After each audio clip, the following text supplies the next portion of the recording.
Bismillahirrahmanirrahim. Assalamualaikum warahmatullahi wabarakatuh.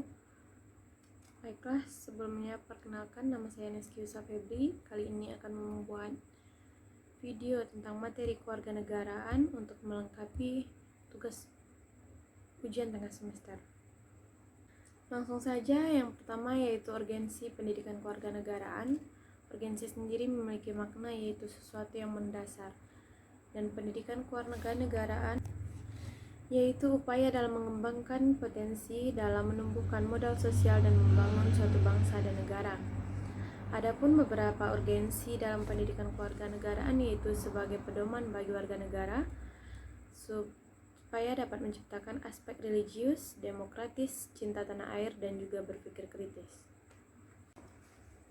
Yang kedua yaitu kajian tentang identitas nasional. Identitas nasional merupakan sesuatu yang membuat bangsa kita dapat dikenali oleh orang lain. Dan identitas nasional juga dapat menjaga eksistensi suatu negara. Dan jika memiliki identitas nasional, maka negara juga akan memiliki wibawa dan kehormatan. Juga dapat menyatukan bangsa yang bersangkutan. Mengenai identitas nasional, bangsa Indonesia merupakan bangsa yang bebas dalam segala kegiatannya seperti cuaca dan banyak jenis makanan. Berbeda dengan orang di luar negeri di mana saat musim salju mereka tidak dapat melakukan aktivitas dan hanya bisa mengurung diri di dalam ruangan panas. Maka karena itu negara kita dapat disebut juga sebagai negara surga.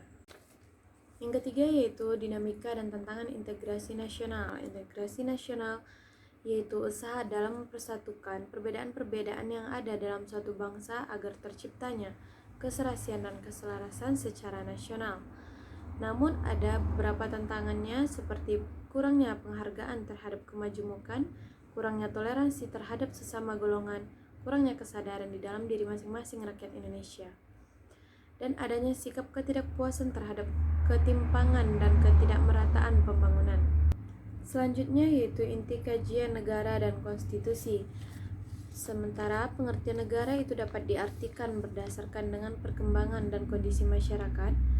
Namun satu arti negara juga bisa disebut sebagai sebuah norma, sistem politik dan hukum bentukan pada pemerintahan. Biasanya dikondisikan sebagai dokumen tertulis. Konstitusi Negara Indonesia adalah Undang-Undang Dasar 1945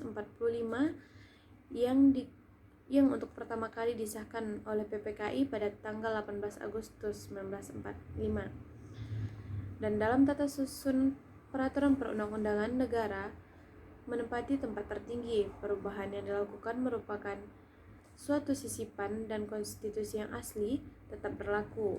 Adapun bagian yang diamandemenkan merupakan bagian dari konstitusinya. Selanjutnya yaitu hubungan antara negara dan warga negara. Hubungan tersebut tercermin dalam hak dan kewajiban antara negara dan warga negaranya. Hak kewajiban itu tertuang dalam pasal-pasal konstitusi Undang-Undang Dasar 1945, dan dalam kenyataannya pasal-pasal dalam undang-undang tersebut kadang tidak dijalankan secara sungguh-sungguh oleh negara. Dan hal itu dipengaruhi oleh banyak faktor seperti lemahnya kinerja lembaga negara dan badan negara, dan lemahnya kinerja lembaga legislatif, eksekutif, dan yudikatif, dan akan berujung pada kesenjangan antara peran negara dan situasi warga negara.